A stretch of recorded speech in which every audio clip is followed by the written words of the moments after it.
মুর্শিদাবাদে 4 বাংলাদেশি গ্রেফতার। গভীর রাতে মুর্শিদাবাদ স্টেশন রোডে ঘোরাঘুরি করছিল এই 4 জন। আটক করে জিজ্ঞাসাবাদের পর জানা যায় 4 জন বাংলাদেশি অনুপ্রবেশকারী।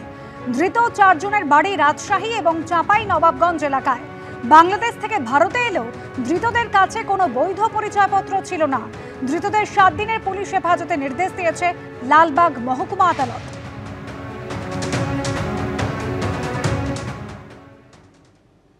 বারুইপুর পূর্বে তৃণমূল বিধায়ক বিভাস সর্দারের স্ত্রী নমিতা সর্দারের বিরুদ্ধে জোড়া ভোটার কার্ড থাকার অভিযোগ করলেন বিরোধী দলনেতা শুভেন্দু অধিকারী। গোটা ঘটনায় কমিশনের দৃষ্টি আকর্ষণ করেছেন তিনি। যদিও তৃণমূল বিধায়কের দাবি একটি ভোটার কার্ড বিয়ের আগের। ভোটার তালিকায় বিশেষ সংশোধনের কাজ শুরু হয়েছে রাজ্যে।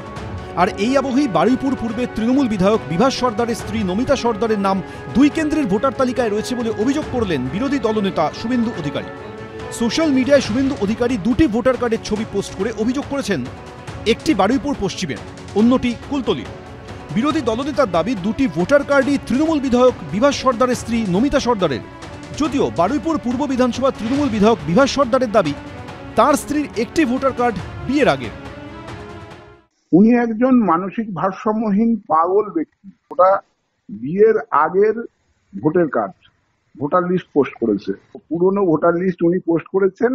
কোন সুস্থ মানুষ ওনার এই ভুলভাল কথার উত্তর দেবে না। এরকম অনেকেরই নাম আছে, এটা কোনো ব্যতিক্রমী ব্যাপার না। এটা যারা ইলেকশন কমিশন রয়েছে তাদের দায়িত্ব ছিল এটা দেখবার। সুতরাং এইরকম নাম প্রচুর জায়গায় পাওয়া যাবে। আমরা তো চাই স্বচ্ছ ভোটার লিস্ট হোক, প্রত্যেকটা মানুষ যারা ভোটার হবেন তারা ভোট দিতে পারবেন, কোনো মানুষের নাম যেন বাদ না যায়। এই ঘটনায় নির্বাচন কমিশনের দৃষ্টি আকর্ষণ করেছেন বিরোধী দলনেতা রঞ্জিত হালদার, এবিপি আনন্দ, দক্ষিণ 24 পরগনা। ভেঙে দেওয়া হলো কৃষ্ণনগর, পাঁশকুড়া ও ধূপগুড়ি পুরসভার বোর্ড। পুর ও নগরোন্নয়ন দফতরের তরফে চিঠি পাঠিয়ে জানানো হলো সিদ্ধান্ত। আপাতত এই পুরসভাগুলির দায়িত্ব মহকুমা শাসকের উপর। 2022-এর পুর ভোটে তৃণমূলের জয় জয়কার হলেও গত লোকসভা ভোটে পুরসভা ভিত্তিক ফলে জোর ধাক্কা খায় জোড়াফুল শিবির। এরপরেই অন্তত 40টি পুরসভায় রদবদলের সিদ্ধান্ত নেওয়া হয় বলে তৃণমূল সূত্রে খবর। সোমবার ভেঙে দেওয়া হলো পাঁশকুড়া, কৃষ্ণনগর ও ধূপগুড়ি রাজ্যের 3 পুরসভার বোর্ড। এই 3 পুরসভাতেই 24-এর লোকসভা ভোটে পুরসভার ওয়ার্ড ভিত্তিক ফলে তৃণমূলকে পেছনে ফেলে এগিয়েছিল বিজেপি। পুর ও নগরোন্নয়ন দপ্তরের তরফে চিঠি পাঠিয়ে জানানো হলো সিদ্ধান্ত।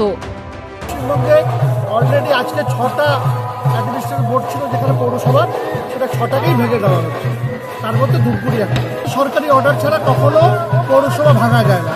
সেখানে লেখা আছে যে টেকেন চার্জ এসডিও ম্যাম।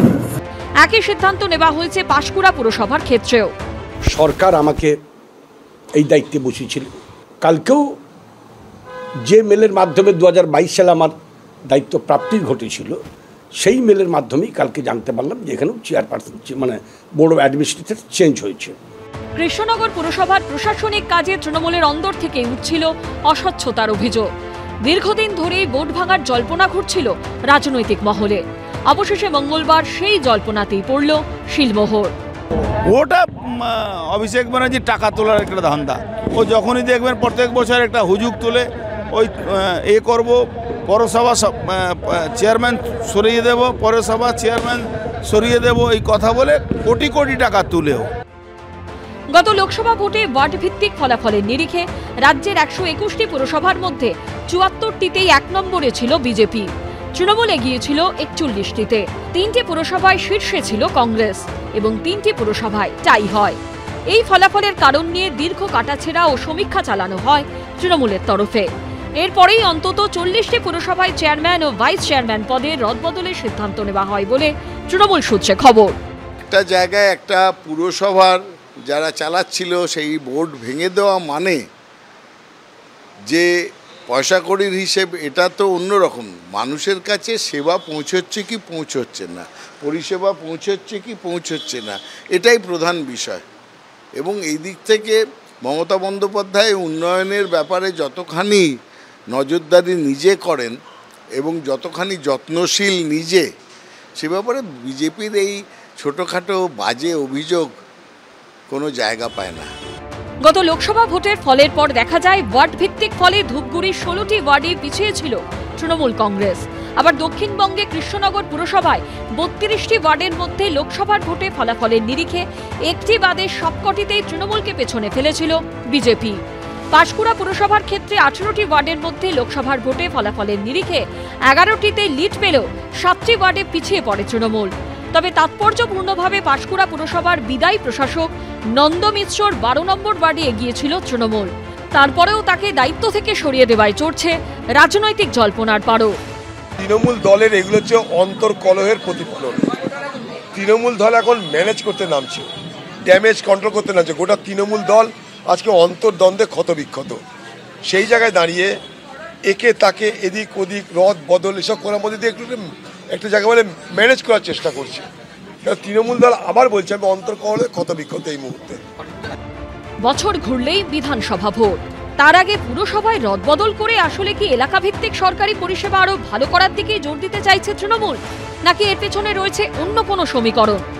রাজা চট্টোপাধ্যায়, বিটন চক্রবর্তী ও প্রদ্যুৎ সরকারের রিপোর্ট, এবিপি আনন্দ। অন্ধ্রপ্রদেশে আছড়ে পড়ল তীব্র ঘূর্ণিঝড় মন্থা। অন্ধ্রপ্রদেশ ও ওড়িশার উপকূলে বৃষ্টি চলছে। 2 জায়গায় পর্যাপ্ত ত্রাণ শিবির খোলা হয়েছে।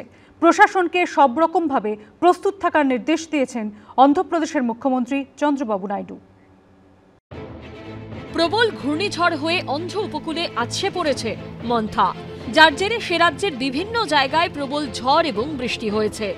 ঘূর্ণিঝড় মন্থার প্রভাবে চেন্নাই, তিরুভাল্লুর, কাঞ্চিপুরম এবং চেঙ্গালপাট সহ বেশ কয়েকটি জেলায় ভারী বৃষ্টিপাত হয়েছে। সরাসরি প্রভাব তো আমাদের রাজ্যতে নেই, কারণ সাইক্লোনের প্রভাব তো অন্ধ্রপ্রদেশ বা সংলগ্ন আমাদের উড়িষ্যাতে হচ্ছে। এটা যেটা হচ্ছে আমাদের পরবর্তী সাইক্লোন হওয়ার পরে তার যে অবশিষ্টাংশ আছে তার প্রভাবে যে বৃষ্টিপাত হয় সেই প্রভাবটা, তার প্রভাবে তো আমাদের যেটা হয়েছে সেটা পুরো রাজ্য জুড়েই রয়েছে। তার জন্য আমাদের উত্তরবঙ্গ এবং আমাদের পার্শ্ববর্তী রাজ্যগুলোতেও রয়েছে, যেমন ঝাড়খণ্ড, বিহারেও আছে, উড়িষ্যাতে তো পরোক্ষ প্রভাবই হচ্ছে। আর আপনার এই রাজ্যগুলোতেও যে বললাম আমি, তাতেও বৃষ্টিপাতের আমাদের সতর্কতা রয়েছে। চেন্নাইতে সব সরকারি ও বেসরকারি স্কুলের একদিনের ছুটি ঘোষণা করা হয়েছে। টানা বৃষ্টির জেরে চেন্নাইয়ের একাধিক এলাকা জলমগ্ন হয়ে পড়েছে। পাম্প বসিয়ে দ্রুত জল বের করার চেষ্টা চলছে। ঘূর্ণিঝড়ের কারণে বিশাখাপত্তনম বিমানবন্দর থেকে 32টি বিমান বাতিল করা হয়েছে। বিশাখাপত্তনমের মধ্য দিয়ে যাওয়া 32টি ট্রেন বাতিল করা হয়েছে। রেল সূত্রে খবর, টাটানগর এর্নাকুলাম এক্সপ্রেসের রুট বদল করা হয়েছে।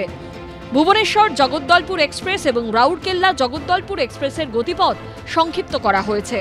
টাটানগর এর্নাকুলাম এক্সপ্রেস, ভুবনেশ্বর জগদ্দলপুর এক্সপ্রেস এবং রাউরকেল্লা জগদ্দলপুর এক্সপ্রেসের গতিপথ পরিবর্তন করা হয়েছে। উড়িষ্যা দক্ষিণের 8টি জেলায় ঘূর্ণিঝড়ের প্রভাবে ক্ষয়ক্ষতির সম্ভাবনা রয়েছে।